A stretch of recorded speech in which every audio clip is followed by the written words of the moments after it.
Hello, welcome in, welcome in. This the Rich Get Richard. Thank you for watching. Thank you for tuning in. We're about to get this party started. We're streaming over all social media platforms, and it's a good day today. So we're gonna talk about different stuff, different money plays, different ways to make money, different ways on how you can get money, get access to money, get capital, raise capital, grow your capital, and all that kind of stuff like that. Like I said before, we're streaming live on multiple different websites or different platforms: Facebook in the house, YouTube in the house, Twitch in the house, Instagram, Kick, Twitch. But they be acting up sometimes, so it is what it is. What's up? I see you. Hey, Mr. Richard, I see you. What's going on? Welcome in, welcome in. Go ahead and ask your questions. So I always ask somebody on the, um, I always ask somebody, what subject do you want to talk about? And someone asked, um, buying a business versus buying real estate. And once you kind of understand um, the ins and out of both of them, then you can kind of understand what you want to get into. Thanks for sharing my experiences. I'm here for you, man. But yeah, so let's go ahead and get started on that real quick. And then if y'all want to ask questions, the questions will come in, and I'll see if I can answer them. But I try to get to them as much as possible because there's a lot of people in here. I'm streaming over a lot of social media platforms, and it's just a lot to. It's a lot of comments at times. So if you wanted to get into, so let's talk about both of them, right? So let's talk about real estate first. There's multiple different ways you can get into real estate.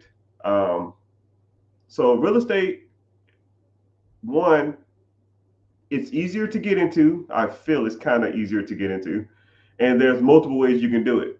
You can do techniques called bird dogging. You can do a technique called wholesaling. You can do buy your primary home. You can do buy an investment property. You can buy a fix and flip, meaning you buy it, you flip it, you put money into it, force the appreciation, sell it to someone else. Wholesaling means you find a distressed property, you get it under contract, and you assign the contract to an investor. Bird dogging means you find properties for investors. Then you have syndication. Syndication is when you pull money together for other people, and then you go out and buy property. So if you got 50,000, you got 5,000, you got 20,000, you got 70,000, you got 100,000. You pull all those people money together, and you go out and buy property, and then that property is going to bring you in profits from the rent that it generates, and then however much money they put in, you divvy that money up, and then you take a fee on top. Hey, I'm a manager of this, and I want 5% or 3%, but you can get an acquisition fee, you get a fee for buying it, you get a disposition fee for selling it. You can put up your own money so you can get a portion of the profits, and then you get a management fee if you want to do it like that. So then you have total. I mean, and then you can do bandit signs. You can do uh, estate sales, lease options, um, tax deeds. I mean, there's multiple different ways you can get into real estate. So that's why, and I tell people too, if you want to get into real estate, almost just pick your poison, right? Pick something and master it. And once you kind of master that technique in real estate, then you could almost make a lot of money in it, and then you can kind of venture out and do other stuff if you want to do it that way. If you want to be a professional bird dogger, which I know that people out there, that's all they do is go out and find properties for people. If you're an investor and you want to find a property in Detroit, you want to find a property in um, Texas, you want to find a property in Florida, all I do is I go out there and find you properties. And then what I'll do too is, if you want to, you can teach people the ins and out of that area, because you'll be surprised how many people want to invest in certain areas. So, like say for example, I'm not in Arizona, but if you was like a good bird dog guy or a guy that goes out there and find properties for people, I say, hey man, I want to buy some properties out there. Cool. You know the best places to look? No. Okay. Well, I offer. Let's hop on a call. I charge $99. Let's hop on a Zoom. It's like a half an hour. Make some slides on areas that he or she can buy, and charge them $100 just to teach them the ins and outs of the area. That costs no money. Make a slideshow. Have a map of the best areas to buy and sell in that area, and you will look up crime rates for them. You will look up eviction rate. You will look up rent rates, and you can do all this for free, and then charge somebody $100 to teach them how to invest, what the best areas to invest in that area. Charge them $100, $200, $500, $1,000, $5,000. Who cares? Whatever you want. So there's multiple different ways on investing in real estate, buying real estate, and getting into real estate. Okay, so now you have the business aspect of it. Buying a business takes a little more to know the ins and outs of it. One, you can get into real estate without no credit. Just like that bird dog technique, that requires no credit. You don't need it. However, if you bought a business, more than likely you're gonna need good credit. Okay, you're gonna need some type of credibility that you can pay back $100,000, $200,000, $500,000, $1 million business loan. Okay, then you will need to know how to read certain documents. So when you buy a business, there's documents that come with that business, and if you have no clue what you're looking at, you need to learn those type of things, right?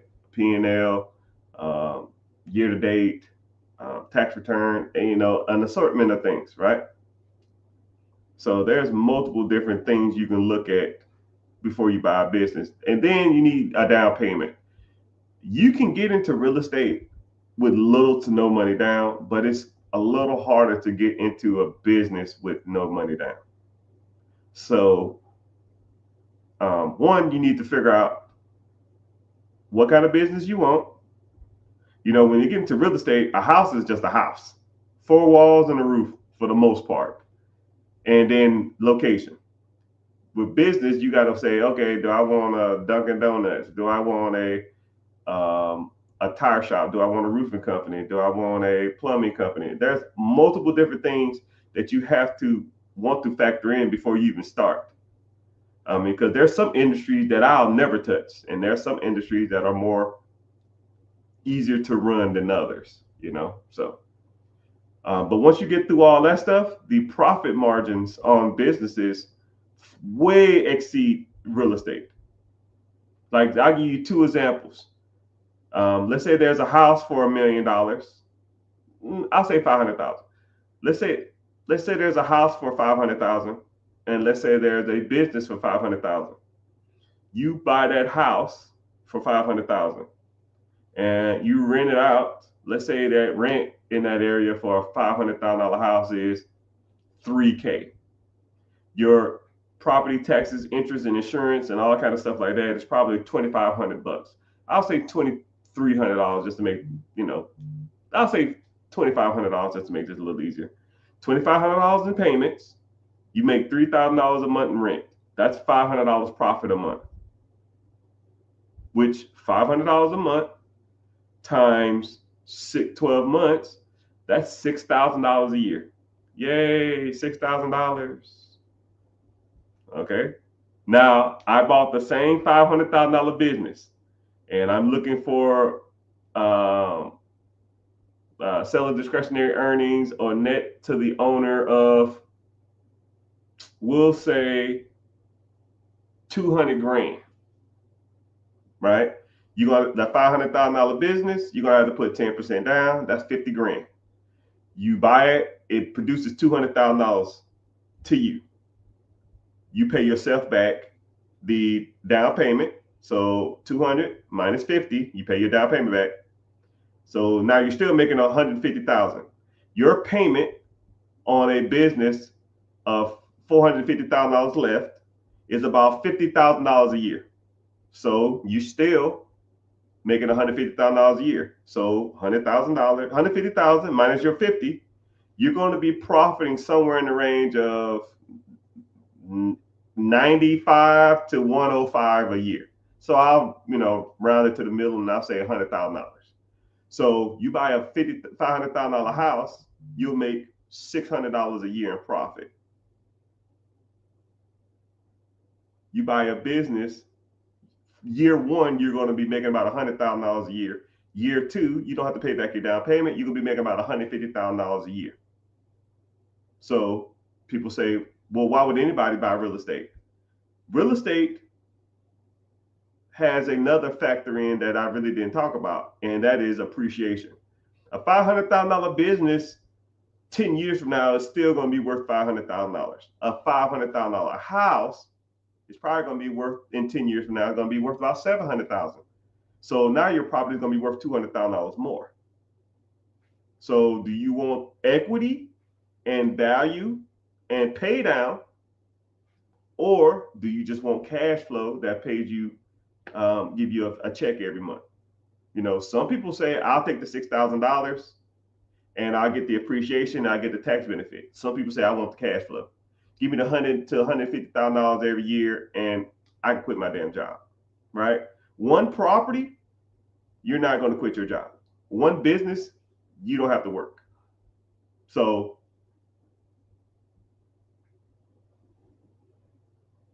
it depends. Now, you can get into like 20 properties, then you don't have to work. But one business, you don't have to work. So a lot of people always weigh those pros and cons. I think that's just something that you need to decide. If you want to learn more about this process, I have a free webinar, a free training class called Be Your Own Boss. Click the link in the bio and come to the free class. It's Wednesday, 9 p.m. And then we weigh the pros and cons, right? And in our discussion class, we always talk about which one would you rather have, and I talk about the benefits of both, which I think you should have both. Because say if you did buy a business and you are making $100,000 to $150,000 a year, and you only need $60,000 to live, now you have an excess of what, $80,000, $90,000 a year. Well, what you gonna do with that money? You need to start investing in other stuff. You can't just go out and ball out and live your best life. No, that ain't the game. The game is to get as much assets as fast as you can that produces you money. A lot of people I'll mentor or I'll talk to, they'll get a business and they're like, yo, man, I'm chilling. I'm like, no, you keep your foot on the gas. You keep going until you make so much money that it would almost be comical for you not to stop working, right? And that's where I kind of was at. I mean, I was making decent money, really good money for years. And then one day I just sat back and I said, okay, I don't need to work no more. All right. And that's how you need to be. You can't just be like, I got one business. Let me try to live off this and coast off this. No. Let's get 4 or 5 businesses. And then when you're bringing in, $100K a month, you take the $100K. Now you just go out and buy single family duplex, triplexes, quadplexes, apartment complex, apartments, trailer parks, mobile home parks, all that kind of stuff. You start buying that stuff, and then that money's going to start making you money. And then when that money comes in, then you start investing in ETFs, mutual funds, stocks, bonds, whatever. And then that money will start paying you dividend, and that'll start making you money. And then you start setting up like trust for your kids and your grandkids and your kids' kids and your kids' kids. And now you're sitting on stockpiles of investments in the stock market, stockpiles of real estate, stockpiles of businesses, and they all feed each other. All 4 of them, which I call that pretty much the 4 horsemen. That's the process that I pretty much teach.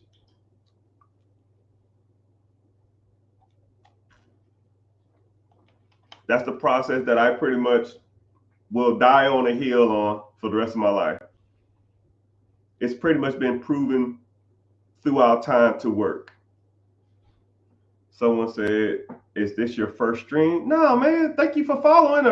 I see somebody on Twitch. I always try to stream. I just come on here and talk for, an hour and some change, and then I'll get off. One thing about social media, I don't know if you ever really get into like hardcore streaming. Some streaming platforms don't like you to exceed 2 hours. It's almost like it's not good for the metric. I don't know. So I always try to do at least up to 2 hours. I probably won't do 2 hours today, but yeah. But that's a good question. Welcome in, Twitch. I don't see how people get so many followers on Twitch. I don't know how they do it. I guess they just stay live all day long. I don't know. I don't know how they do it. I got like 6 followers on there.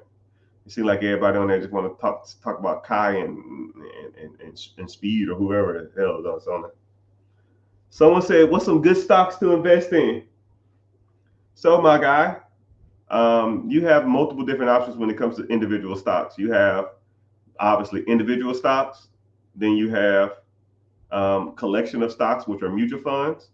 And then you have ETFs. Then you have index funds. And then if you want to get into crypto and stuff like that, you can get into that too. But it all, there's tons of stocks that do good. I tell people who don't want, it's either you can sit back and try to watch it and see how it does, or you can just put your money into something and set it and forget it. If you want to set it and forget it, mutual funds, ETFs, and index funds is the way to go. If you do want to watch it, there's just search. I would do the top stocks in the S&P 500, the top, let me see, the top probably 20 stocks. You know that the top 10 stocks in the nation make up 40% of the stocks. I want you to understand that, what I'm saying. I'm going to say it again.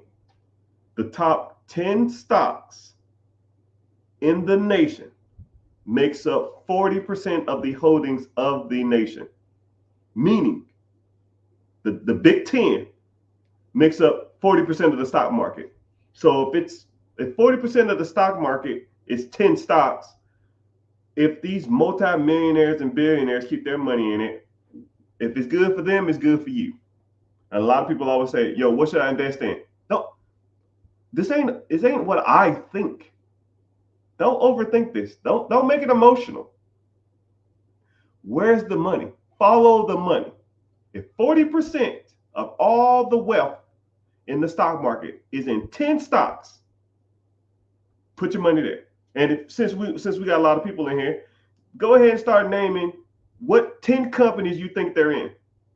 Okay?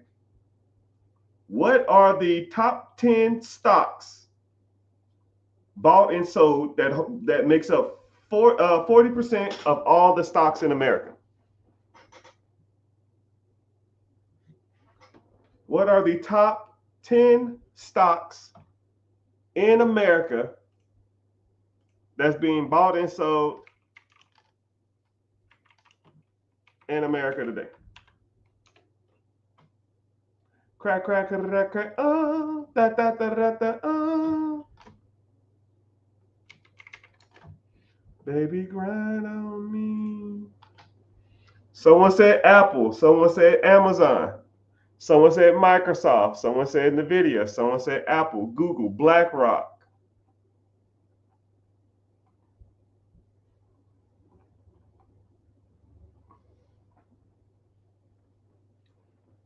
Let's see what we got. Someone said Amazon, Apple, Google, NVIDIA, Microsoft, Meta, Berkshire Hathaway. You on the right track, brother. You are on the right track. You probably Googled it, but you are on the right track. But the top, for those who just coming in, I see people popping in. So I see you on YouTube, Google, Apple, Facebook, and Amazon. So like I heard Amazon multiple times, I heard Apple multiple times, I heard Facebook multiple times, I heard NVIDIA multiple times, I heard Meta, Berkshire Hathaway multiple times. If y'all already know the answers to the test, y'all should be getting 100%. First of all, but I will start naming some of these off. So number 10, is a company called Bradcom. Oh yeah, Bradcom. Bradcom is, off the top of my head, I think it's a pharmaceutical company, but I'll look it up. I think it's a pharmaceutical company or a telecommunication company. I can tell you in 5 seconds. It's an IT company. Cool. IT. Bradshaw Hathaway. Sorry. Bradcom is a IT company. Number 9 is Alphabet. Alphabet C. Alphabet C. So for those who don't know, Alphabet is so big. Alphabet is Google. Alphabet is so big they break it up. So it's not really. So Google is so big they break it up into 3 different companies. You have Alphabet A, you have Alphabet C, B, and the Alphabet C. Meta is so big it's broken up to 2 companies too. It's called Meta A and Meta B. Bradshaw Hathaway is so big they broke it up into 2 companies, Bradshaw Hathaway A and Bradshaw Hathaway B. And I'll break that down for you for those who don't know.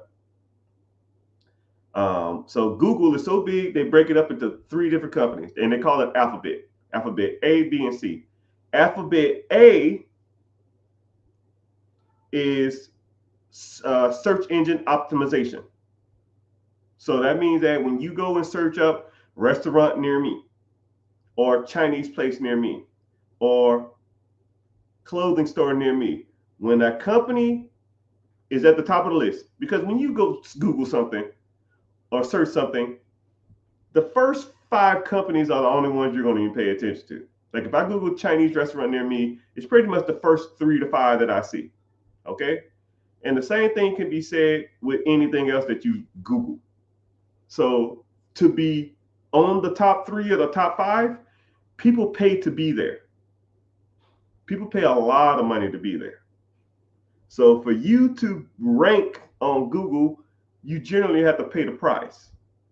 That is considered income for Google. That whole model, Google search optimization, is its own company. Okay? So when you search something on Google, it's its own company. That's how much money that shit makes. And it makes a lot. So that is Alphabet A. Alphabet B, it's research and development. It doesn't even take a profit. It doesn't even make money. They take money from A and C to fund B. Alphabet C is ad spend. So YouTube, it's its own thing. So when people run ads on YouTube or people watch YouTube and they pay, all these big YouTubers all this money, that is its own company. That is Alphabet or Google C. So when we're talking about the top 10 companies in the world, Alphabet or Google is on there twice. It ranks 6th, 1, 8, 2, 3, 4, 5. It's ranked 6th and 9th. Because if Google was one company, it would blow all that shit out of the water. That lets you know how big Google is. So when people tell me, yo man, what should you invest in? If a company is so big that it's 6th and 9th on the biggest companies on the world, and they had to break it up because it was so big and making so much money, then you might want to look at it, right? And Google ain't going nowhere. YouTube and Baby Shark ain't going nowhere. Googling something, it's almost an adjective. It is an adjective. it's damn near a verb. Google it. Google me. That's how big it is. It ain't going nowhere. No time soon, at least. So what I want you to understand when I say this is Google is 9th. Next is Bradshaw Hathaway. B. Remember, A and B. A, research and development. B is the everything that they do, insurance and all that kind of stuff. They do insurance and train. They have a train company and stuff like that too, but I'm not gonna get into it. Number 7, Tesla. Number 7 on the biggest companies in the world. Tesla, this is how big Tesla is. Tesla wasn't even on the top 500 list about 5 years ago. Now it's 7. It's crazy how that works. Now it's 7. All right. Next one is number 6, Google or Alphabet A. Right. We already talked about that. I kind of broke that down. Facebook or Meta is 5. Facebook, Meta, A, which is ads. They run ads on Facebook and they sell your information to whoever they want to sell it to. That's how they make their money. And then Meta B is research and development, trying to figure out how to, get more money out of people. Number 4 is Amazon, which we all know that. Number 3 is Microsoft, Windows, Excel, Microsoft Word, all of that. And number 2 on the list of the top 10 companies in America that makes up 40% of all the stock market is a company that no one really talks about, and y'all really need to get on the ball. Yeah, I've been hitting the gym. Yeah, I lost a lot of weight. I'm down like 30, 40 pounds or something. I'm down a lot. Thanks for noticing that. It's a company called NVIDIA. Now, I try not to push people to certain stocks. I try not to tell people what to do with their money, right? In detail, right? I kind of give you the information and you go ahead and do whatever you want. But NVIDIA is the hottest thing since sliced bread. Now, I'm not going to tell you to go out and invest your money in the stock market, because don't come to me and say, Mr. Rich told me to buy this and I lost my money. But I put it like this. NVIDIA makes microchips and processors for majority of all the computers in the world. When you move your mouse around and your computer comes on, look at the load screen. It's something on there that says NVIDIA. They make processors for video games. They make processors for computers. They run the world Fortnite, Minecraft, Roblox, Grand Theft Auto. Now think about this. The processors that they use in these open world games, it's run through NVIDIA. Someone said 70% of all employees of NVIDIA who started out with them originally are multimillionaires. This stuff is not going anywhere. You've never even heard of this company. And it's number 2 on the list of biggest companies in America. Number 2, never even heard of it. It's everywhere. It's in your cell phone. It's in your computer, right? Like Apple sells the phones. Dell sells the computers. The computer chips that goes in all of that stuff is ran by this company. It's NVIDIA. Just throwing it out there. I'm not saying, I'll put it like this. If I teleported myself 50 years in the future and the Terminator was running around shooting people with lasers, and I smashed his head open with a brick, and I pulled the microchip out of his head, I would bet my last dollar it said NVIDIA on it. That's where I think, that's how big that company is going to be. Okay? If you go to the future 50 years from now and you see a robot and you smash his head open, it was talking to you. Hello, sir. Facial recognition. How you doing, Mr. John? Hope your day is well. Smash his head open. Look at the microchip in his head. $5 to say NVIDIA. My last dollar is say NVIDIA on it. I'm not going to put that much emphasis on it. I'm just letting you know that that company is huge. And you might want to get some skin in the game. I can't tell you to, you might want to. And the last but not least is, you named it, Mr. $2 trillion valuation. And it is Apple. My Apple stock that I bought in 2015 is up 6,000%. I want you to think about what I'm just saying, man. I bought Apple stock about 11 years ago. I'm up 6,000%. And the only reason I bought it is because I was watching TV and they did an experiment. What they did is they put cell phone users in a room. They put a Samsung, all the different phones that was out there, and they put them in a room. And then they came and brought 3 different users of Apple, and they set them across from each other. And the 3 people with Apples would like play on their phone, and they would talk about how cool it was. Man, I got the latest and greatest Apple iPhone. I got this, I got that, I got this, I got that. And they would just look at the person in front of them. And it was just like, they wouldn't even say anything. They would just look at their phone and then just keep talking about their phone.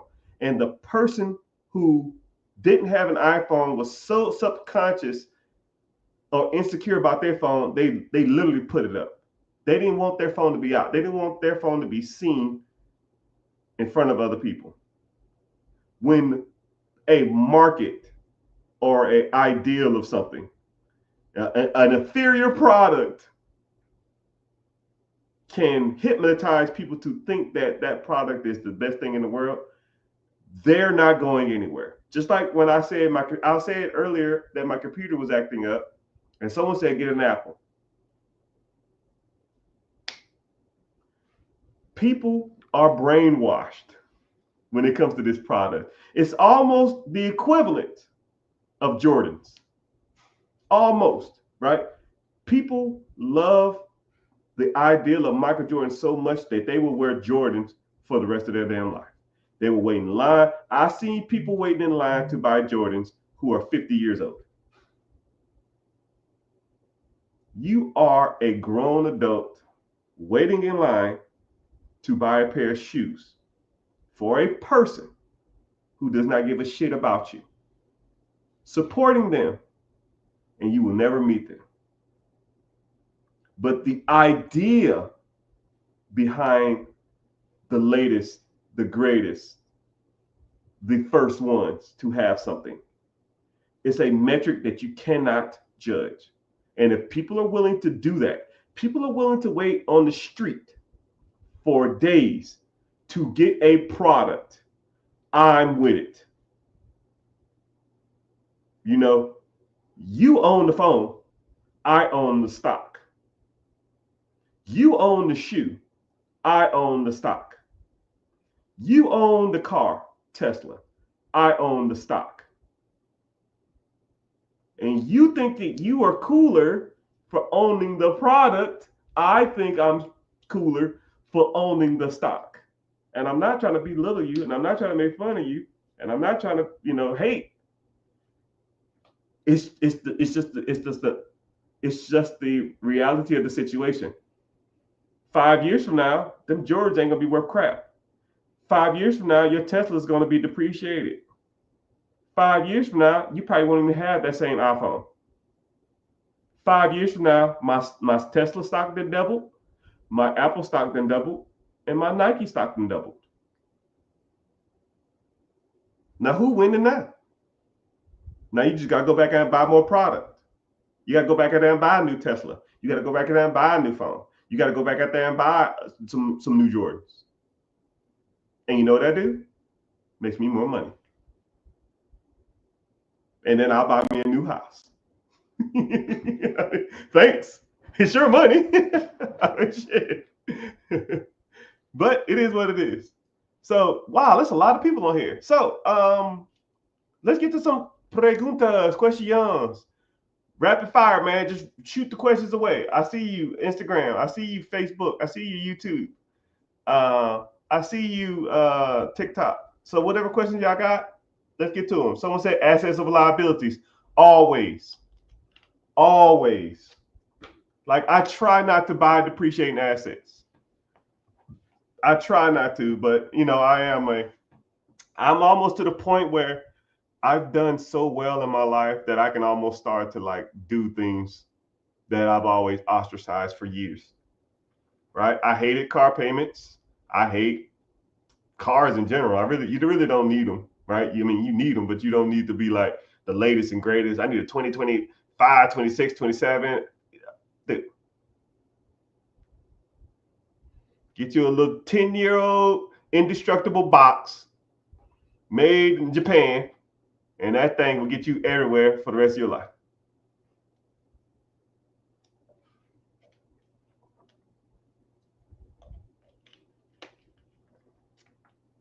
I think the average Honda lasts 200,000 miles. 200,000? But I guess you can't be the king of the block in a Honda, right? I can't be cool in a Honda. If that's your objective, is to be cool, then yeah, I'd rather be rich. I'd rather be rich and uncool than the coolest person at my job. I'd rather be rich and unemployed than cool and employed. I mean, shit. Stop it when I'm lying. I'd rather be rich at home than cool at my job. Maybe I'm tripping. Back in the day, I used to ask people that all the time. I said, I want y'all to do this scenario in your head too. And I said, if I gave you $100,000 cash, however, for 1 year's time, you could not dress up. Like, you couldn't wear like nice clothes. You have to wear like old dirty sweatpants or pajama pants or t-shirts. I don't care if it's a wedding. I don't care if it's a funeral. I don't care if it's a party. I don't care. You have to wear attire that doesn't look pleasing to the American. Or I will give you the $100,000, but you only can spend it on clothes, fashion, Louis, Gucci, Fendi, Prada, Nike, whatever. What would you do?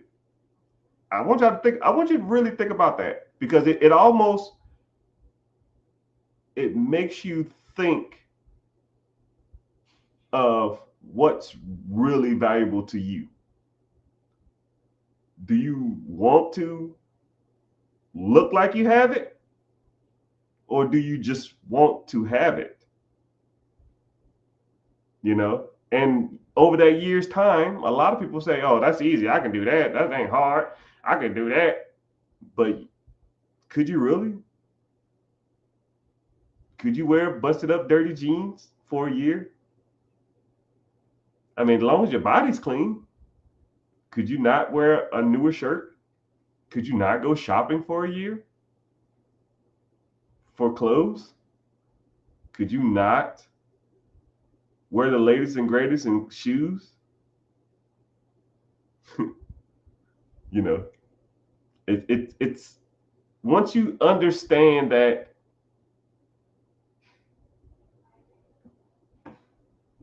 there is power in presentation, but there's just as much power in the having the money and not being able to show it.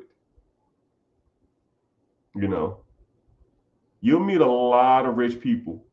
If you started like really getting into this money thing, you'll meet a lot of wealthy and rich people, and none of them will show their wealth. And a lot of times when I meet people and I see, oh, you got a Hermes belt, you got the Gucci on, you got the Louis, you got the Dolce & Gabbana. As soon as I see them, I already know. Unless they have unless they're bringing in some serious dough,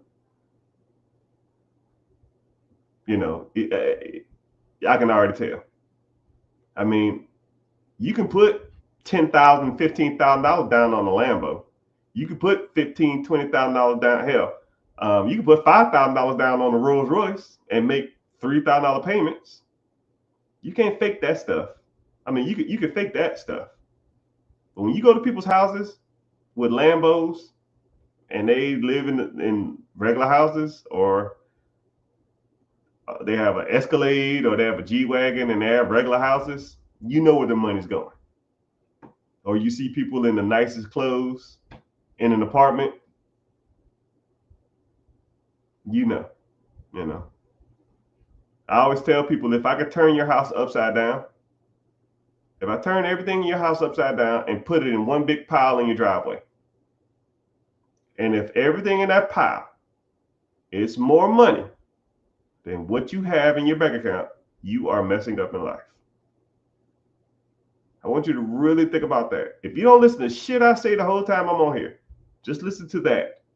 If I took everything in your house, okay, everything in your house, and put it in one big ass pile, a pile of stuff, clothes, TVs, video games, shoes, stuff.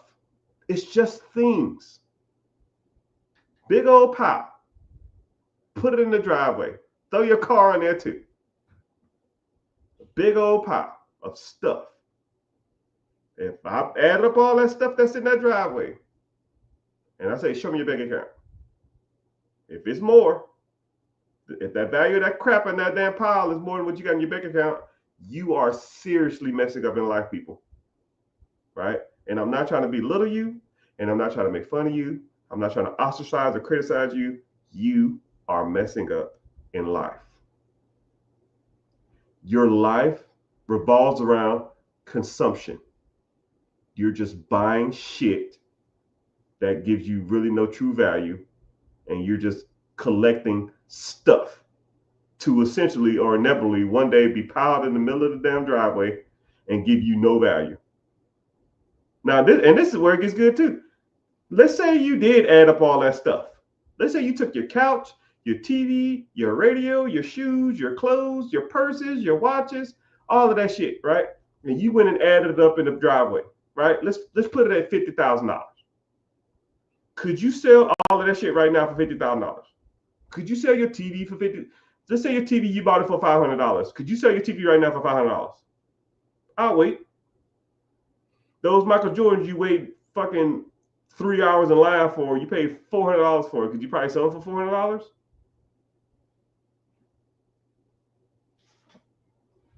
That Gucci belt, that Louis Vuitton shirt, that Prada bag, you paid $2,000 for it. Could you sell it right now for $2,000? You don't have to answer. We all know the answer. That couch from Ashley's Furniture that you spent $4,000 on, could you go sell it right now for $4,000? I'm listening. There's only a handful of things that you can buy that's a consumer product and it'd be worth what you paid for it. It's a handful. Your computer monitor. Fuck, the cell phone you're probably watching this on. You probably paid $1,000 for it. You couldn't get $600 from a crackhead right now for that shit.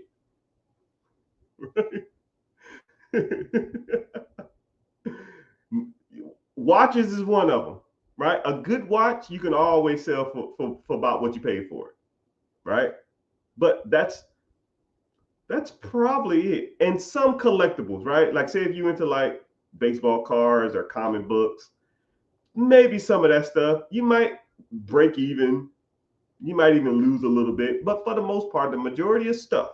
I want you to think about that every time you go and slide that fucking credit card or slide that debit card.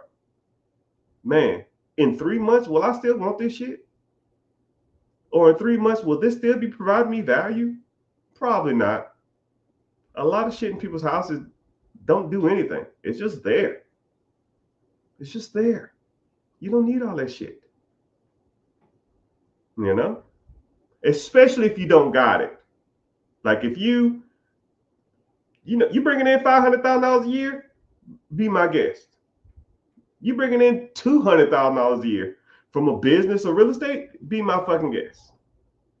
What's up, man? I see you. Yeah, I'll get to you. I'm on live. Yeah, so I want you to think about that. You're spending all the money. So let me get this straight. You go to work probably for close to 10 hours a day, probably close to 11 hours a day. So you wake up, half an hour to get ready, then an hour to get to work, then 8-hour shift plus an hour break. So that's 9 hours, then an hour to get home because traffic always worse when you get home. So you spend 11 hours a day to go buy a whole bunch of shit in your house that don't give you value, that's worth half of what you pay for it, if not less, just to tell people you have it. That's the game, people. That's your life. That's what you here for. That's what you go work 11 hours. You wake up out of your sleep to get ready to go drive, to do a job that you fucking hate, work with people that you don't like, and listen to a boss who don't know what the hell he's talking about. To fight traffic again for 11 hours out of your 16 hours a day you're awake, just to buy a whole bunch of shit that ain't worth what you pay for it. I figured it out, people. I'm writing a book on this. I figured it out. That's the game. And then one day, if you in your apartment or whatever, and then you can't pay the bills, that you lost your job, boom. Can't pay your rent, they throw you out your apartment or whatever, throw you out your house. And they're gonna take all that shit in the pile that I was just talking about. That TV, that ain't worth what you paid for it. That couch, what you ain't paid for it, what ain't what you worth it ain't worth what you paid for it. Them clothes that ain't worth it. Them shoes that depreciated. Those hats, that whatever that you bought is gonna be sitting in a pile on the curb. And you couldn't sell, let's say you have $30,000 worth of shit. You couldn't sell that shit for $5,000 cash.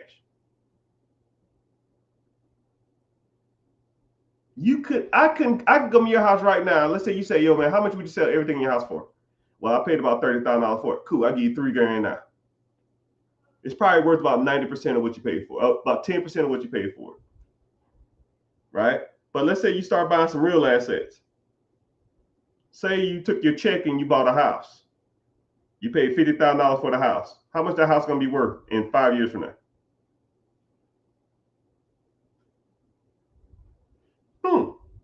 You bought a business. You bought a business for $100,000. Let's say in 5 years it's doing the same numbers it's still doing. How much that business worth now?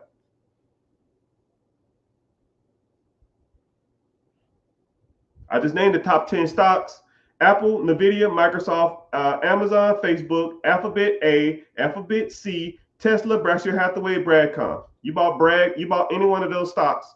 Those top 10 stocks make up 40% of the stock market. You bought any of those stocks. 5 years from now, what are they worth? I bet damn sure it ain't gonna be 90% of what you paid for it.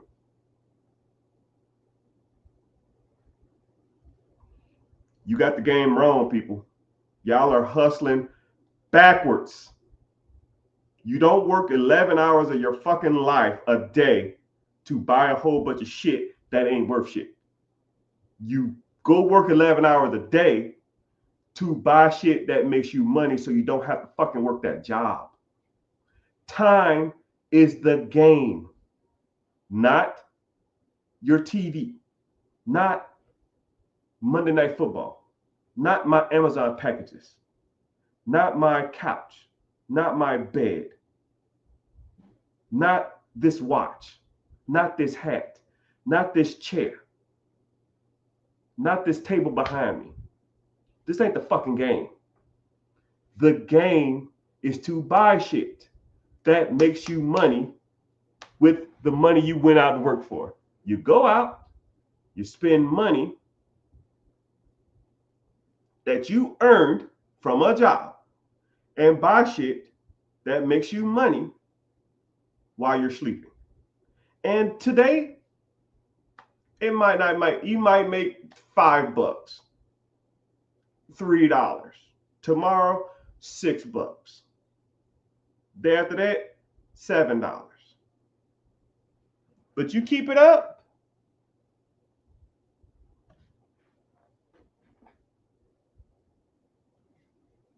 You keep it up. You bought $100 stock in those companies. It might make you $2 today. It might make you $4 tomorrow. It might make you $6 the day after that. And it might just keep on a little by little. But you'll look back. You bought one house here. You bought a little small business here. You bought some stocks here. And one day you'll look back and you're like, damn, I remember when I was making $4 a day on this damn stock. I remember I was making $3 for a week on this one stock. I remember my rental property was making me $400 a month. Then I just kept buying more property. I remember when I bought my first business, it was making me $3,000 a month. I saved that money because now I understand that buying junk ain't it. So I saved that money. I saved the money coming in from the stocks. I saved the money coming in from the business. I saved the money coming in from real estate, and I bought more real estate. I bought more businesses and bigger businesses, and then I bought more investments. And then one day you'll just look back on it and you're like, damn, my Apple stock made 7,000%. That's crazy. But I don't even care about what my stocks are doing because I'm making money because I kept buying property. I'm making more money because I kept buying businesses. You know? So once you understand that a lot of the stuff that you're doing this is controlled by you. It all starts with your mindset. It all starts with what you are doing to get ahead. Thank you for the follow on Instagram. I see you. You have to start looking at your money as the tool, not as a means to live.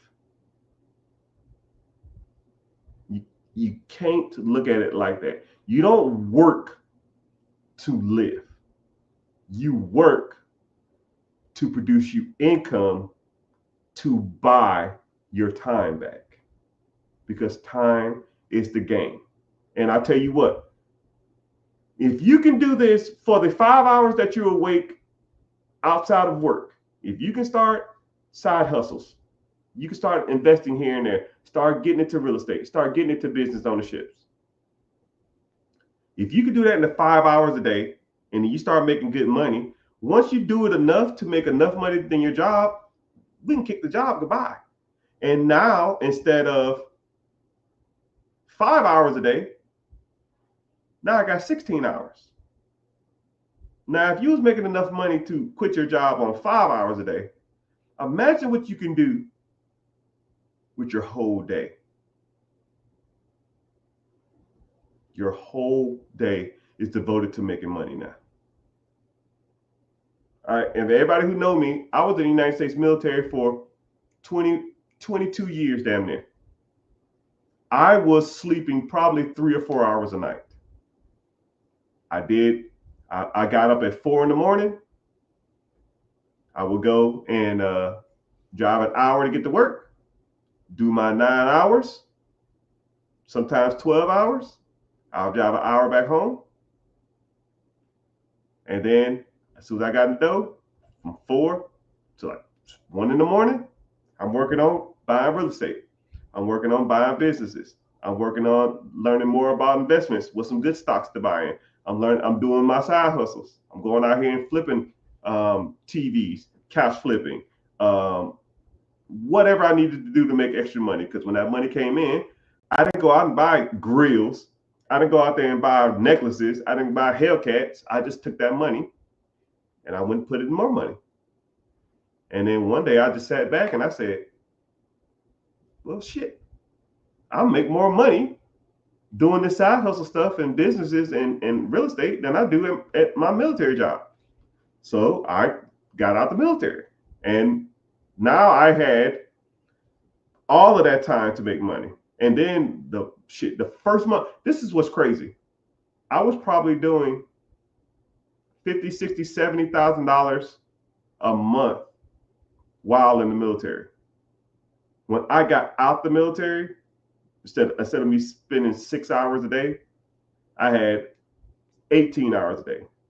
My income damn near quadrupled. It was astronomical because I had all day. I had all day to devote towards making this money. And if you have discipline, you have a little bit of drive, and you have some want, and this stuff is doable, people. Anybody on here listen to me, all of this shit is doable. But you got to want to learn the processes, you got to want to commit, and you can't slack off. Okay? You can't slack off. All right. So let's get to some questions. I got on the rant. I apologize. But if you want to learn more about these processes, I do have a free class. It's on Wednesday, 9 p.m. EST. It's called Be Your Own Boss. Be there or beware. Ha ha ha ha ha ha. But yeah, we talk about and no slacking. Yeah, no slacking. We talk about buying businesses. We talk about buying real estate. We talk about investing. We talk about credit. We talk about business credit. We talk about business credit. We talk about hybrid credit lending, credit stacking. Man, we talk about a lot. But yeah, just come check it out if you're interested. If you're not, it's all good. So somebody said, would you buy a franchise or a non-franchise business first? I like the way you asked that question. Someone said, would you buy a franchise or a non-franchise business first? So a franchise, so you got to take consideration. Franchise businesses are they're like done for you. Okay. So it's like, okay. So I'm gonna have a subcategory of a subcategory because I'm gonna talk about non-franchises, then I'm gonna talk about franchises like a little more in depth. So a non-franchise tag, for anybody who don't know what a franchise is, a franchise means that you are buying into a system that's already in place. So majority of restaurants, let's say Subway has a franchise tag. That means that you buy a Subway, that means you already have the systems, the teams, you have all of that stuff in place, right? The attorneys, they do ads for you. They run $5 foot-long commercials and all that kind of stuff like that. But you pay them a royalty, right? Royalties can range anywhere from 4% up to 10%, some businesses. So everything you bring in, let's say if your Subway brings in $1 million, you owe them $100,000. So if it's 10%. So some people don't like franchises because they don't want to pay a royalty fee. But, the royalty fee is for, like I said, ads. It comes with support. It comes with everything that you need. And then you get the community too. So let's say every Monday, Subway franchisees meet and they have a Zoom class and then they talk about what it's like running the Subway and all the different ins and outs that everybody's facing. Some people need that support. And if you feel like you need that support, it's good for you. And then they will have parties and stuff like that every quarter and stuff like that. So they'll have a get together. Oh, there's a get together every quarter in Phoenix, and then we're gonna go to Las Vegas. Then we're going to go to Orlando. Then we're gonna go to New York, and then you can meet a whole bunch of different franchise owners. You can meet the CEO. You can meet the vice president. You can meet all these different people that you see on these Zooms, and you can network with other franchises and all that kind of stuff like that. So some people like that support. Some people need that support. And it really just depends on what you want to do. Some people don't want to pay the $100,000 or 10% or 5% or 4%, whatever it is, royalty fee. But with that royalty fee comes a lot of support. It should come with a lot of support. If you have a franchise, some franchises don't give you shit. And I'm not an advocate of those. I would look into, if you wanted to get into franchises, one, I would not build a franchise. Like, hey, you pay your franchise fee of 10 grand entry, and then here's a loan. You go out there and build you a restaurant, and then you start collecting money. Fuck that. No, I'm not trying to do a build out. That shit takes like a year and a half. You can spend $300,000 to $500,000 on that. But if I was to do a franchise, I would do something that already exists. It already has a store. It already has a location. I'm just taking over the ownership from someone else, and you just got to reach out to the franchisee, the franchise, whoever the franchise is, and you got to get approved. Which, how hard is that? It's like a job interview. If you can hold a vernacular for more than 5 minutes, you can pass. Can't be that hard, right? All right. Someone said, "What platform is it hosted on?" I have a time available. I need direct on what to do.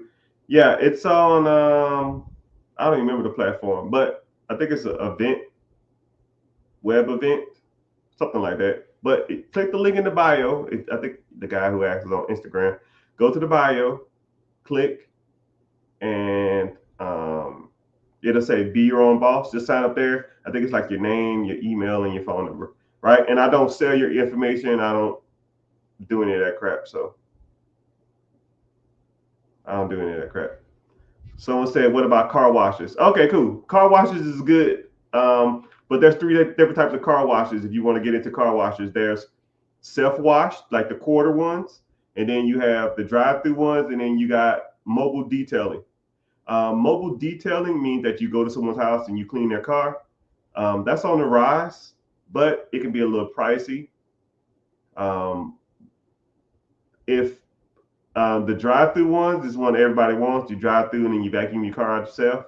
You charge $10, $15 a person. A lot of the bigger companies are sucking all them up, but you still can make money on the quarter ones too. Like you go, you put your quarters in, and you hand brush yourself. So it really depends. It's easier to get into mobile detailing and the quarter ones. The bigger ones are kind of saturated from the bigger companies.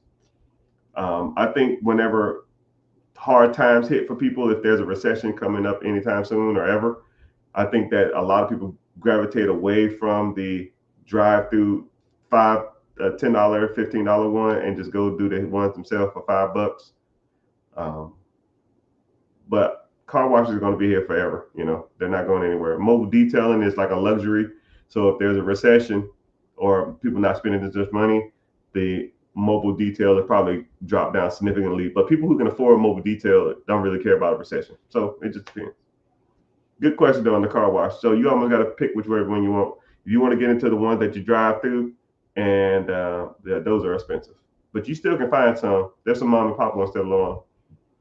Where can I find funding for small businesses with no capital? Well, congratulations, sir. Welcome in. That's my specialty. So a small business with no capital, you need a no doc loan. So that's one of my specialties. That's what my funding company does. So if you want to learn more about the process, like I said before, click the link above or click the link in the bio. Just go to my homepage, click the link. It'll say "Be Your Own Boss." Sign up there, and I'll break down that process of how to do that. But you need to have proper structure to do that. And a lot of people will go to the banks and they'll ask for, I need a small business loan.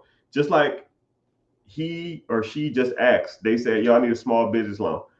Small business loans require you to be in business 2 years, and you need the proper documents, and you need the proper income to get a business loan. But you can do what's called a no doc loan. No doc loans, you can get business funding or business lines of credit and business credit cards. And a lot of times, the way I try to teach people is you can do what's called a 0% interest. You can do no payment for you can do 0% interest for like 2 years or something like that. And now it reduces the amount of interest you have to pay. And then you can take your business from a small business to a medium-sized business or a large business, which I don't like the term small business, right? You're never small, right? You just need more customers, right? But yeah, you just need more money coming in. But yeah, so come to the free class and Yeah, we can help you get loans. I help people all the time. I just helped a guy raise $80,000 like a month ago. 80 grand, one bank. We went to one bank. They gave him $80,000. No docs, no money out of pocket. We told him do this, do this, do this, do this. 1 week later, he had 80K.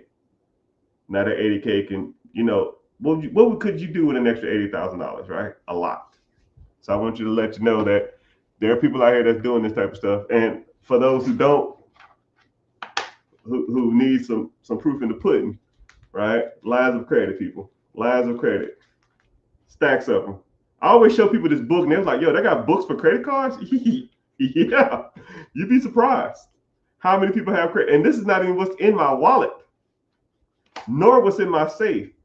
My safe has the Saturnian Black Platinum, which is unlimited spending. I have no budget on it. They literally say, it was crazy when they said, yo, you qualify for a Saturnian Black. And I was like, okay. It's like, yo, that's a big deal. And I'm like, okay, yeah, sure. All right. And then they like, yeah, when you going to be home? I was like, I don't know. Why? It's like, yeah, we got to bring the card to you. I was like, you got to bring the card to me. They're like, yes. Okay, I'll be here. And they said, we have availability the next day at like 2 p.m. I should have recorded it.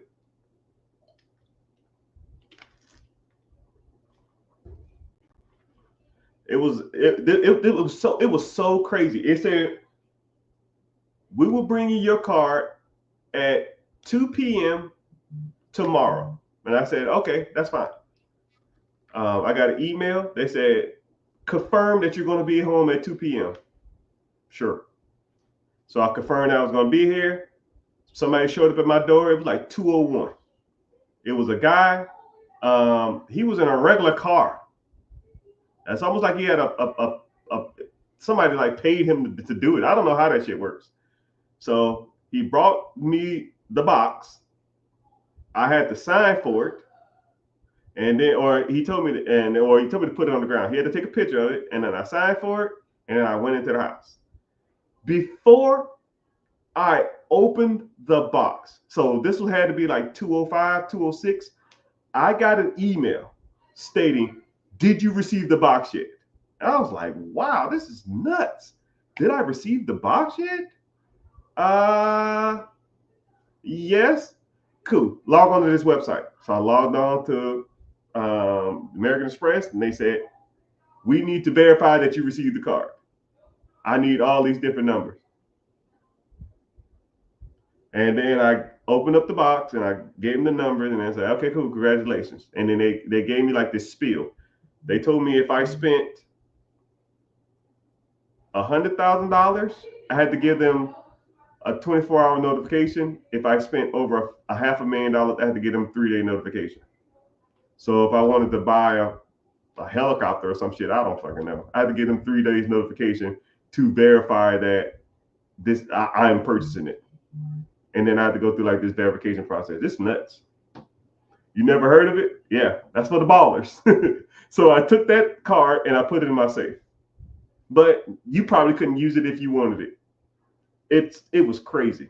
I've never even seen that before. I've only used it once just to make sure it worked.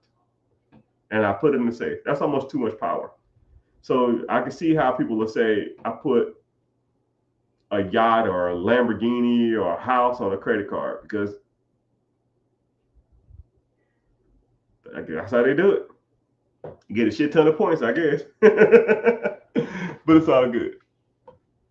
But thank y'all for being here. I appreciate y'all. Let's see if we got some more questions. Y'all got some good questions today. Someone said, what app do you use to buy stock? What is the best app to buy stocks with? The best app to buy stocks with is almost asking what's the best. I missed your question. I didn't see it. I'll go back and check though. Ask it again. It didn't come through, sir or ma'am, on Instagram. Ask again. But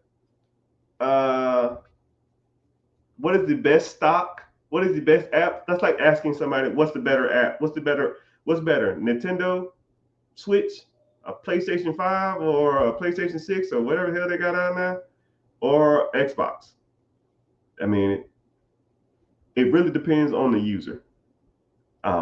I like to invest dummy friendly or non-user friendly. So when I invest, I want to like set it and forget it. So if the platform or whoever you want to go through offers um, automatic allocation or automatic investing, I'm with it, right? Dollar cost average. I want to be able to go in there and say, hey, I want to buy $50, $100, $200, $500 of Apple.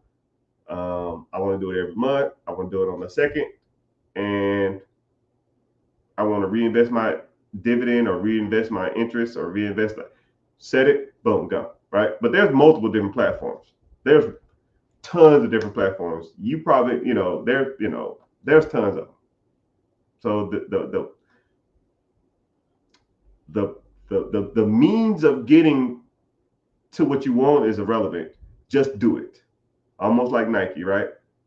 It's almost like, I don't care how you get to work. I don't care if you drive a Lambo or you take a bike or you walk. Just get to work. Right? A lot of people get caught up with the medium between their goals, right? The metric in which you use to get to your goal is irrelevant. Just get to your goals,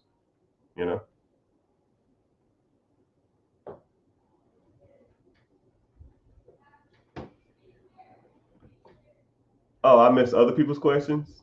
I ain't see any. I already asked. I answered.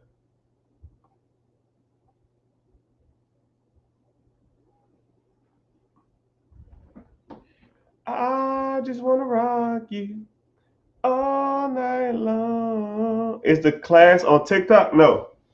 Click the link in the bio. If you're on TikTok, click the link or click my profile. Go to my profile homepage, click the link, and then join. It's called Be Your Own Boss. And then click there and then go from there.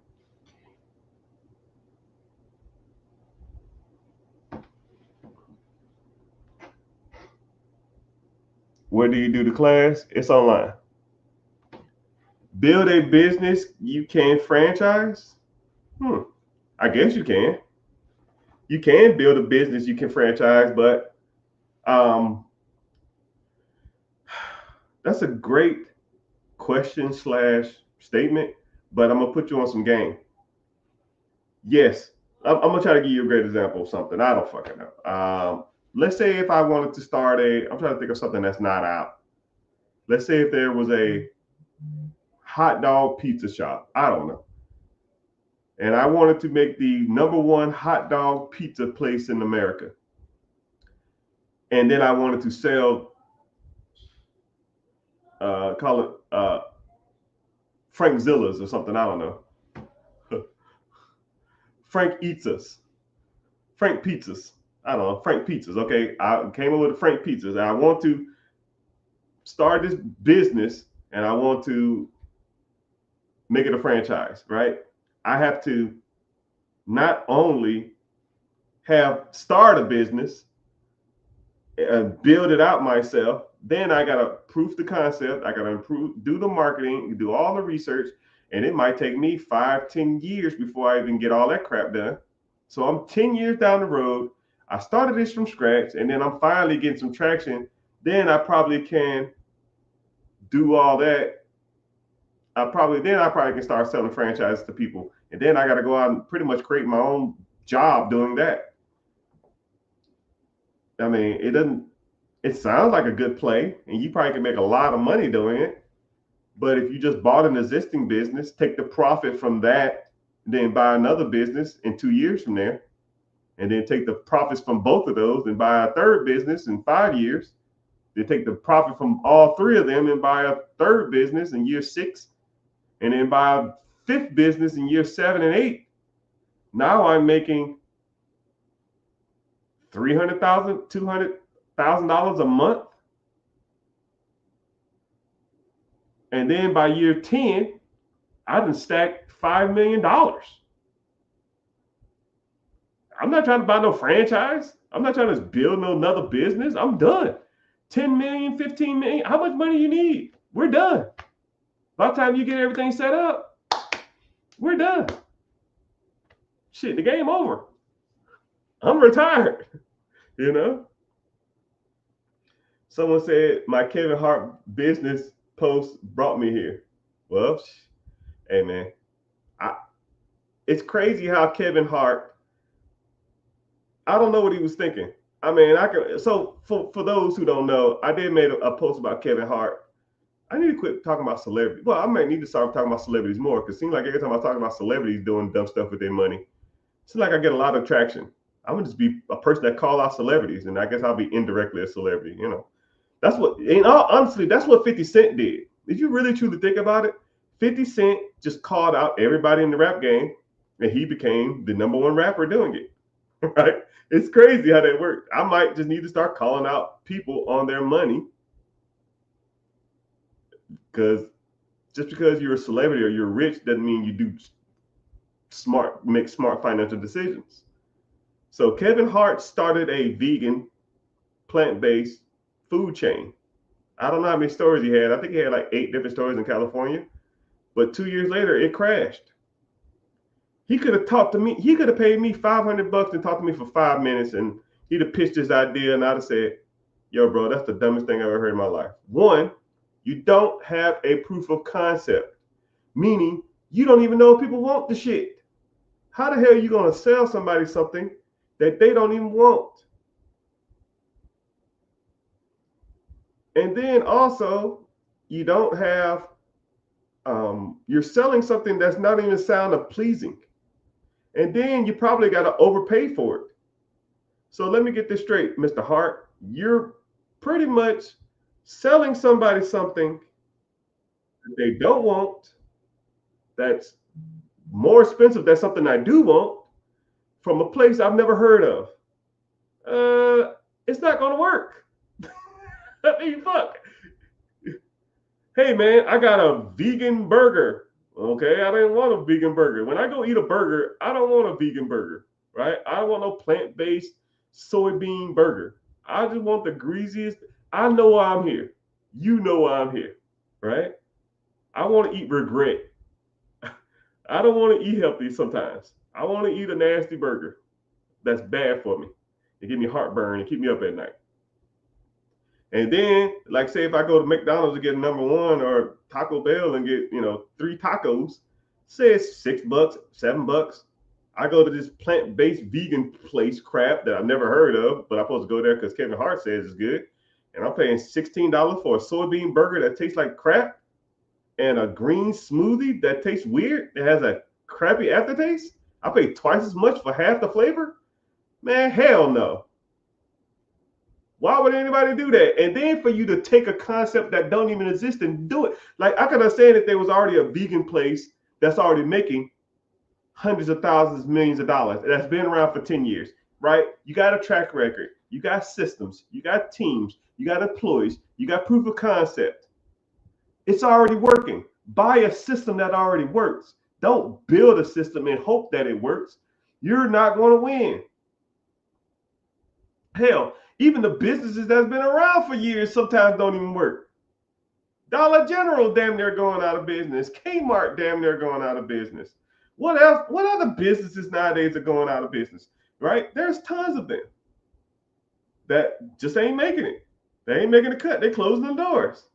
Those ain't even working. So you think you're gonna come up and just wave your little magic wand and hope that just because your name's behind it that people want to get behind it? No, bro. That shit ain't it. It ain't it. So doing that, I know for sure ain't work. You might have, if it was a franchise or something, maybe, because at least franchise got some kind of buzz behind it.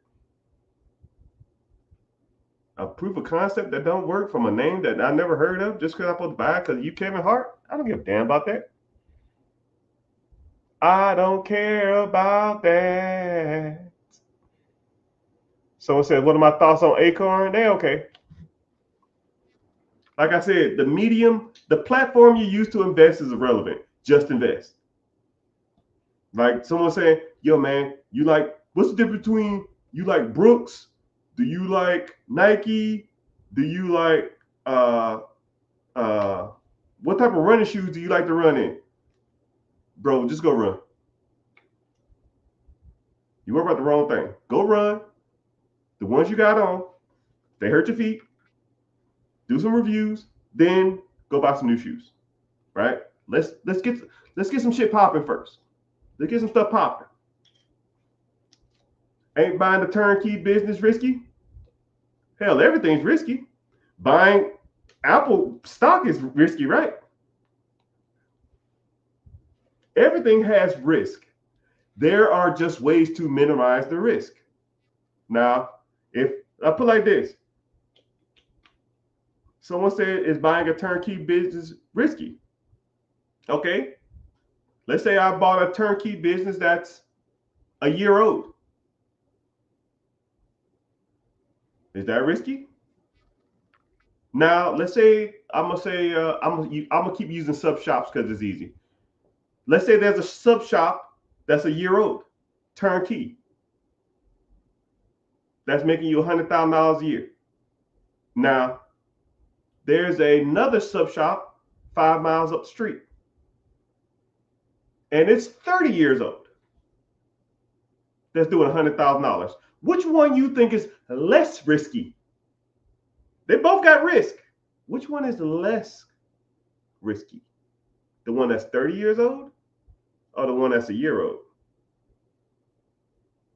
Come on, people. Use your head for more than a hat rack. So things like that help you minimize risk. Okay? Of course it's 30. It was rhetorical too. You didn't have to answer. I know the answer. So 30 years of a business that's been around is less riskier than the one that has been open for a year. They're both risky. Which one is less riskier though? All investments has risk. Your job, kind of my job, is to teach you how to minimize the risk, how to buy assets where you don't lose a lot, or hell, don't lose at all. We all take L's though. Anybody that's been in this money game for a decent amount of time, all take L's. We all take losses. Hell, I just got one of my apartment units, somebody didn't call in a leak, and it leaked behind the shower enclosure, and it corroded and fell down. It is $3,500 fixed. We all take L's. Did I want to pay $3,500 to fix the flooring of an apartment complex, of a unit? No. It's just part of the game. We all take L's. How to minimize those risks is what I and you should learn, or what I teach. What's crazy about that is I must be a decent coach, or I must be a good mentor, because you just learned that getting an aged turnkey business is less riskier than getting one that's not aged. Hell, I can teach you 15 different lessons right now about what makes a business risky and what makes it not a risky business.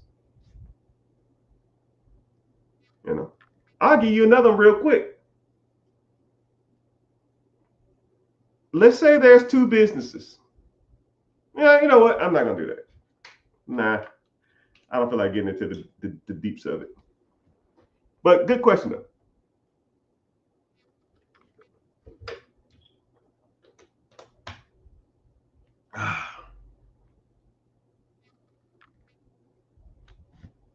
Someone says, how do you prioritize investments and business opportunities? Do you have equal importance. One is comfortability. Okay. One, always look at your comfort level. Should I think that you should buy a $5 million business as your first investment ever before you own stocks, bonds, mutual funds, ETFs, or even own your own home or own investment properties? Probably not. But start whatever you feel comfortable with. If you feel comfortable doing $50 a month in an ETF or mutual fund or stocks or bonds or 401k or IRA or TSP, roll it. And then learn to get faith in investing. If you want to go out and buy your first property as an investment property and you still renting, roll it. If that's what you want to start with, whatever you feel comfortable with. You know, I can't tell you what to feel comfortable with, but I will tell you, me personally, I look at risk, income, and the potential of whatever I'm investing in as my metric. That's what I do. So, for example, let's say if, and I also look at upside too. Let's say if I have, I have an extra $50,000 this month to invest, and I come across, because you should always be looking for opportunity. Always. I look at 10 different businesses to buy a day. I look at probably 30 or 40 different properties to buy a day, every day, right? And let's say this month, boom, I got an extra $40,000, extra $50,000. Let me see what houses are available. And let's say the houses this month, the ones that are available, not the best. They're not in a good neighborhood. They don't have good rent rates. They don't have tenants already in them. They have a lot of work that needs to be done. And I'm just like, nah, I'm done. I'm good on real estate this month. And then I'll look at a business for sale and I say, oh, wow, this has, the owner is retiring. He or she wants to sell it. They'll do an owner financing deal. They'll take $50,000 down and it produces me $118,000 a year for, while owning this business. And I say, well, how much money does it produce? How many hours I got to work? Oh, I said, I work from home. I work 3 hours a day. I work 3 hours a week. Cool. I'll hop on that. I prioritize that because now that is more enticing.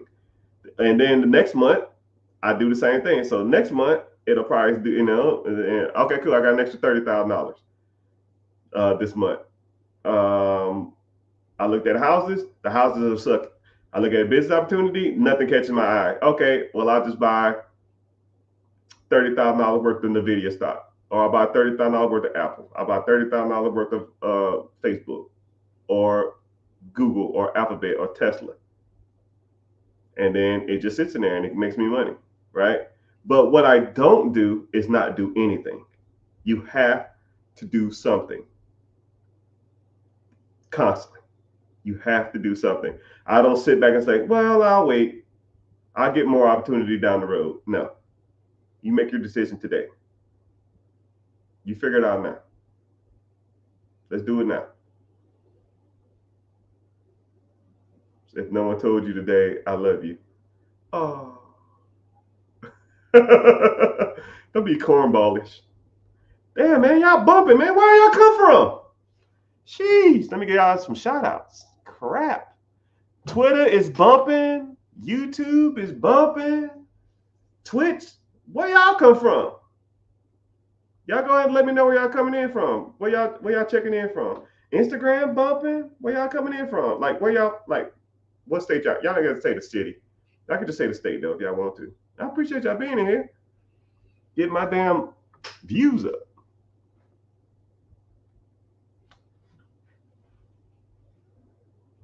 Someone say, how do you have time to run so many different businesses if you also running education business? When I can. Dallas in the house, I see you. solar roof cleaner. I don't know what that is. Appreciate it though. Philly in the house. Philly is a good place for real estate and businesses. I think lived in, if I had, if I had to move anywhere to start investing, if someone said, "Hey, Mr. Rich, I'm gonna start you from scratch, $0, and you can move. I'll move you anywhere in the world, but you got to make it work in like 6 months." I personally think Philadelphia would be. It would be on the short list. Philadelphia, you can work miracles. The housing is cheap. A lot of mom and pop businesses, a lot of tight knit community. I hate the weather, but you can get access to capital. You're close to multiple major cities, multiple major states, and even if you want to do, even if you didn't want to do business in Pittsburgh, Pennsylvania, you can go to New Jersey, you can go to New York, you can go to Virginia. I mean, you got opportunities all around you, man. Philly's a sleeper, man. Right? It's a sleeper. The cost of living is kind of cheap. Housing, you can get a house for 60, 70 grand. That's damn near turnkey. Philly, Pittsburgh would be on the short list too. I would literally go to Pittsburgh and have probably 50 properties in 6 months. Easily. No money. Zero in my pocket. Give me a $500 gift card and a pickup truck, and I will have 100 properties in Pittsburgh in 6 months. Easily. Pennsylvania is a sleeper. That's just my personal opinion. Illinois in the house. Illinois is good too. Some parts of Chicago, some parts of North Illinois. That Naperville area is kind of rough, but it's kind of expensive out there. But you can find some good deals in Philadelphia and Illinois too. Texas is good. One thing about Texas I like is Texas is a owner. It's a owner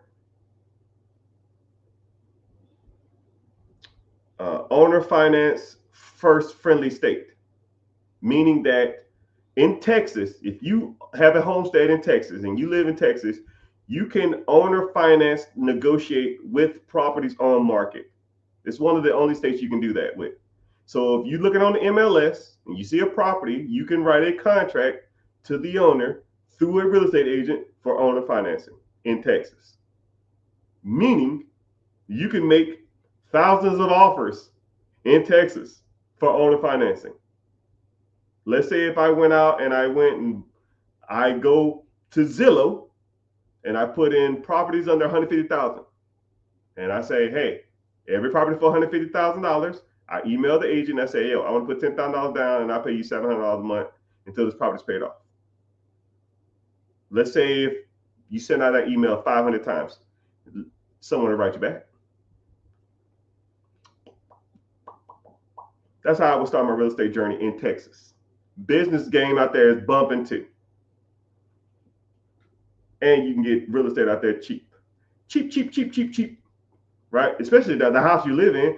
You can get a damn near a mansion in Texas for fucking $600,000. $700,000 in Florida ain't gonna get you a damn trailer home, man. But hey, what do I know?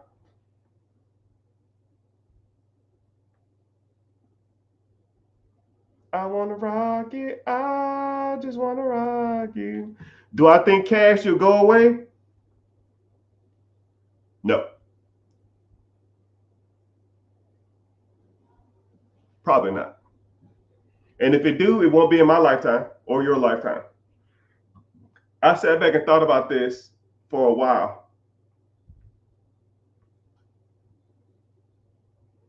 Yeah, I don't think cash will ever go away. And if it do, it'll phase out over years. Only reason they have cash is to it would have to be something that's worldwide accepted. So that's one thing about it. One thing about the system, that there's no way I can give you money without, there's no universal metric of conversion of a good or a service or a product from a person to another that's nationwide accepted, but cash, right? Like, so if I say right now, hey, I got $100 for the first person to give me their cash app, you know what someone to say? I don't have cash app. What about someone, first person to give me their Zales? I give you $100. Someone say, I ain't got Zales. You see where I'm going with this? There's no universal payment method that's accepted. So if there's no universal payment method, until they have one, then cash ain't going nowhere, because cash is the universal metric of payment, right? I've been places where they don't even take cards and they only take cash. I mean, some things are more accepted than card than anything else. You know what I mean? If someone went up to you and tried to rob you, they're not gonna say, "Give me your debit card." They're gonna say, "Give me your cash." It's just the way it is, you know, because it's worldwide accepted. What's happening, brother?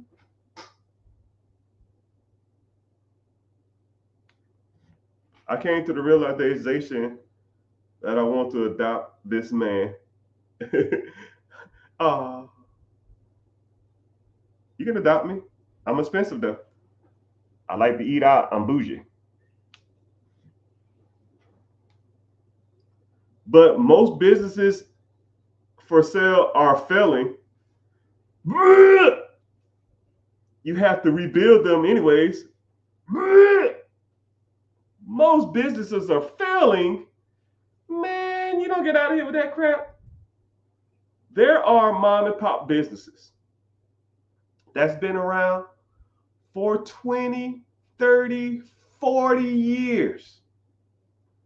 You ever been into a place and it's like an old person working there? They got a cash register that be like, chugoo, chugoo, chugoo, chugoo, chugoo. They don't have a website. They don't have no POS system, point of sale system. You don't find them on Google. It's all word of mouth. You telling me those places are failing? They've been in business for 40 years, 30 years, 20 years. Those places aren't going nowhere. Hell, if anything, you can make them better. You don't have to rebuild. You can just build on them. You can add modern cash register system. You can add debit cards systems, a point of sale system. You can add them to Google to make them recognizable on Google. You can add websites. You can take online orders. That's not a rebuild. That's a value add, my brother. That's a value add, my brother. Would Chick-fil-A be a good franchise to own? Well, first of all, you don't own shit. You're just a glorified manager of Chick-fil-A. So this is what they do. Chick-fil-A you put down $5,000, and then they'll interview you, and then you got to meet their Christian values and shit like that. And what they'll do is they'll go to like Wyoming or something like that, and they'll build a Chick-fil-A. And they'll say, okay, we have 20 Chick-fil-A's available this year. Everybody in this room, all 20 of y'all qualify, you can be the manager of our store, right? And we do what's called a profit share. Whatever the store brings in, you get a cut. So like say if the store brings in $1 million, you get 20% of sales or some shit like that. So you make $200,000. You're buying into the business, but they own the store. They own the location. They put up all the money. You're just managing their process. And then if you was to pass away or to die, you can't give that shit to your kids. It goes and they sell it to someone else. They give it to someone else to manage. And then what's crazy about that too is that you can't own anything else while doing it. So let's say you're bringing in $200,000, $300,000 a year, and you want to go out and open up another restaurant, or you want to go out and start a roofing company. You want to go out there and buy a franchise lawn care business? Wrong. Not under Chick-fil-A's umbrella. Your whole livelihood revolves around Chick-fil-A. If you want to do something outside of Chick-fil-A, you go do it by yourself. They're going to fire your ass. And they'll bring someone else into the system. But some people will be content making $100,000, $200,000, $300,000 a year, and be a slave to that system. You're in there working open to close every day, 6 days a week. But that ain't the game, people. Remember, the game is time. You want to buy your time back. If you're making $300,000 a year, but you're working 16 hours of shifts, what's the point? I would rather make $100,000 owning my own business that I work 3 hours a week than making $300,000 working 16-hour days. Right, people? Time is the game. Understand that, and that should be your goal. And Chick-fil-A, you don't own shit. You're a slave to that business. You can't do shit else, and you're just making a wage. You're just a glorified supervisor. So, to Chick-fil-A, no, thank you. What could I do if I had $100 to start the day making money? $100. Free cycling. Free cycling is free, people. Free cycling. I would start free cycling. Free cycling is go to Facebook Marketplace, search a square radius in your area of 20 miles. Search the word free. Anything that you feel like you could sell to somebody else, go get it. Go pick it up. Go clean it up. Take better pictures. Put it right back on Facebook for $100 plus a $50 fee to deliver. Now, a lot of people are like, man, that shit don't work. Bullshit. I did an experiment with my community. I made $800 in 2 days. $800 2 days. I got a 75-inch 3D TV, a washer and dryer. What else did I get? Not a treadmill. And it was one other thing. I don't remember. Washer and dryer, I got for free. I sold that for $200 plus $50 shipping. I sold the TV for $300. Actually, I put $400 on there. We agreed on, I did $400 plus $50 delivery. They agreed on $300 plus delivery. But $300 free dollars for a TV that I possessed for a day that I got for somebody for free? Come on, dog. I don't remember the other the treadmill. I think I got like $100 plus $20 delivery or something. I don't remember. I made about $800 in 3 days. I started it on a Friday. I was done by Sunday afternoon. Technically, it wasn't even 3 days, right? I started Friday night at like 11 p.m. Sunday, I had $800 in my pocket, and I went out to dinner with the fam and spent $800 on the meal, just to prove a point, to show you that this can be done. You know? Someone said, what are your thoughts? What do you think about gas stations?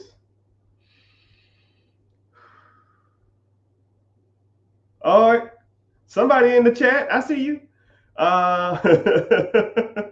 Yeah, gas stations. If you really pay attention to gas stations, the majority of gas stations that make money are by the highways. If you look at a gas station that's not near a highway, if it's 2 miles from within a highway, they generally don't do good, because the majority of people pay at the pumps now. So you go get your gas at the pumps and then you leave. All right. The markup on gas is like 5 cents. So let's think about it. Say your car fills up 30 gallons or 20 gallons. You get a 5-cent profit for every gallon of gas you sell. That's $1 of profit. You know how many gallons of gas you have to sell to make profit? The margins are made on gas in the concessions or inside. Why you think a Slurpee is 99 cents? Because it's a 3-cent cup and 8 cents a product. They probably pay 11 cents for that. 11 cents. They sell it to you for $1. They make 90 cents off a drink. They made just as much money off a drink than you did off 20 gallons of gas. That 20 gallons of gas, if it's $3 a gallon, that's $60. Off $60, they make $1. But off a 99-cent drink, they make 90 cents. So I want you to think about it like that. So gas stations, like think about like Buc-ee's. Buc-ee's don't make shit on their gas. Buc-ee's makes money from you going in there and buying $8 brisket. Buc-ee's makes money off of you buying their t-shirts. Buc-ee's makes money. You go to their fountain machines and they're selling their fountain drinks for the big gulp for $1.50. Shit, they spent 10 cents on that cup and 5 cents on the drink. So they make $1.50, 15 cents in cost. They make $1.30. That t-shirt cost them $3 to make. They sell it for $15.99. They up $14 from a t-shirt and a drink. But you buy $20 worth of gas, they only make $1.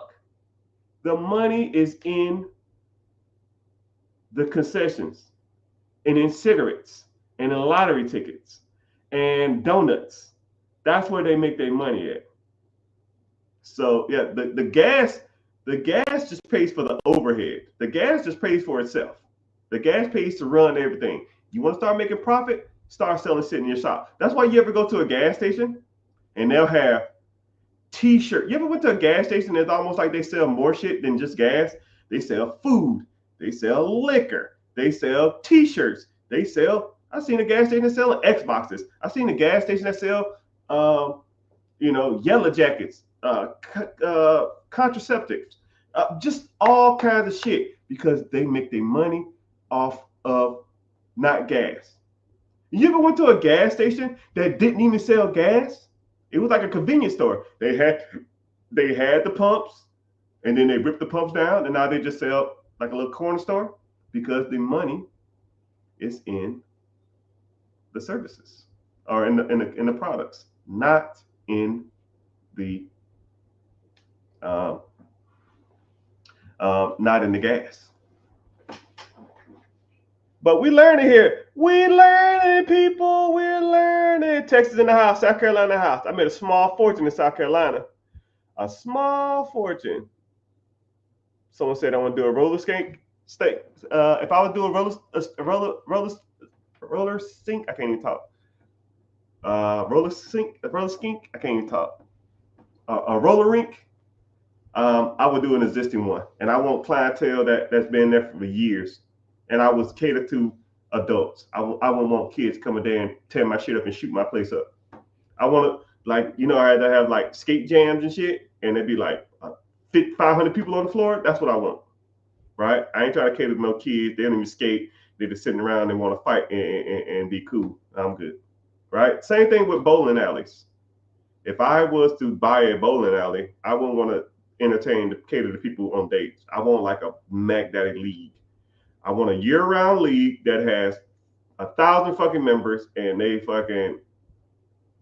do a different league event every quarter, and that will pay for everything and some. And then people who just come in there randomly to do like random date night and stuff like that and family night, that's just an afterthought. That's just extra money. That's what I would do. Or I would do something like a main event or like a Dave and Buster's that's like bowling alley on top of arcade, on top of food, and that type of shit like that. That's how I would do it if I was to do some of that type of stuff. But I'm spitting facts. But you know what else I'm spitting? I'm spitting to be out of here, right? But I'm glad a lot of people are here. Damn it, we're bumping. God dang. Appreciate y'all everywhere. YouTube, Facebook, Instagram.